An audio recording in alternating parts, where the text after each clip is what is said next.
You've heard a lot about 5G lately, but what is it exactly? 5G is the latest standard for mobile internet networks.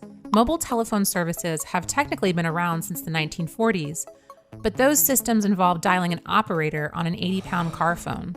And networks could only handle a few calls at once since the Federal Communications Commission wouldn't let them use much of the radio spectrum.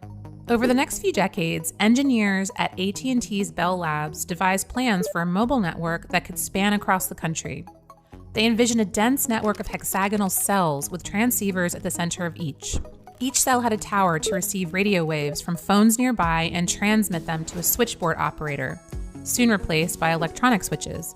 The call was then routed through physical lines to whomever the caller was trying to reach. The responses on the other end are transferred back via the same route in reverse and transmitted from the cell tower to the mobile caller. Different stations could operate over the same frequencies as long as they weren't right next to each other. In 1972, electrical engineer Amos E. Joel Jr. devised a system for callers to stay connected even as they move from one cell to another, a handoff from one tower to the next. A year later, Motorola developer Marty Cooper invented the first cell phone, the Dynatac. It came to market in 1983, the same year that Ameritech, a company broken off from the Bell system monopoly before it was acquired by AT&T, launched the nation's first 1G network.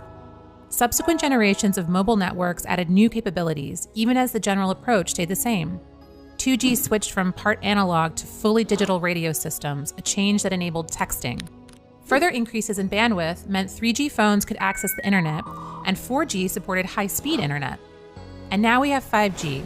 The latest evolution uses new technology to connect users to the network more reliably and achieves much faster speeds.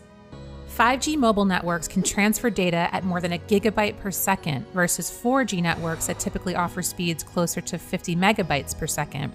And they do this with half the latency of 4G networks. That means it takes half as long for your web requests to come back. When you're streaming a game, this translates to reduced lag.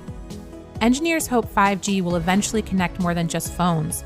It could also link sensors embedded in everything from farm machinery to medical devices, forming the so-called Internet of Things. That's been difficult with the lags of 4G. 5G has required a host of new technologies. It works much better in crowded areas because it carries data over a wider range of frequencies, for the first time utilizing the super-fast millimeter wave spectrum. They are much higher frequency than the radio waves 4G has used. Faster waves can carry more data, which means incredibly fast data transfers. Another innovation keeps 5G from killing your phone's battery so you get the full use of that data speed. The feature, called adaptive bandwidth, lets your phone automatically switch to faster, more battery-guzzling internet speeds when you need them, and preserve power when you're just doing low data activities like checking your email. Lots of the advances associated with 5G involve the infrastructure of the network, like transitioning from a cell tower system to a denser grid of small cells, which are radio transceivers the size of pizza boxes that can be mounted onto streetlights or buildings. Some could also be installed indoors to create private networks for homes or other businesses. Since 5G is likely faster than your home Wi-Fi, it could end up being your only internet connection. And through a feature called side linking, developers plan to make 5G devices communicate directly with each other without necessarily routing the signal through transceivers.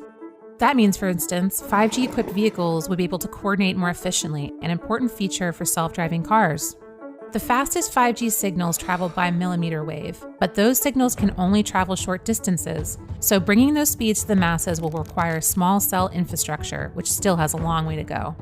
5G isn't replacing 4G, it's simply being built on top of it, so phones that support 4G will continue to work for a while. Even 3G phones still work, though that's likely to change soon. For the 17% of US subscribers currently using 3G, they should expect their phones to stop working sometime in 2022. Lots of providers already offer low-band 5G. Those signals travel incredibly far, but they're about the same speed as 4G. Mid-band is somewhere in the middle, offering faster speeds than 4G, but hardly the revolutionary upgrade that the technology will eventually support. This is important because it means people with 5G-capable devices can connect to 4G networks that are currently much more widely available. Though eventually your 4G phone will be about as useful as an original iPhone that ran on 2G, or a Motorola Dynatac brick from the 80s, which supported 1G. The big questions with 5G, though, are when we'll get it and what we'll do with it once it's standard. Currently, 5G is only available in certain areas, largely in the US and Asia. But by 2022, 1/3 of the global population should have access to it, and by 2025, more than half the planet. While the majority of the world will have access to 5G within several years, poor and rural areas may be left waiting. The infrastructure is very costly, and many people in developing countries are still using 2G devices. This has led some to worry that 5G could widen the gap of internet accessibility. Since wireless access is a huge driver of economic growth, that may only deepen economic division and inequality. Regardless, 5G is coming.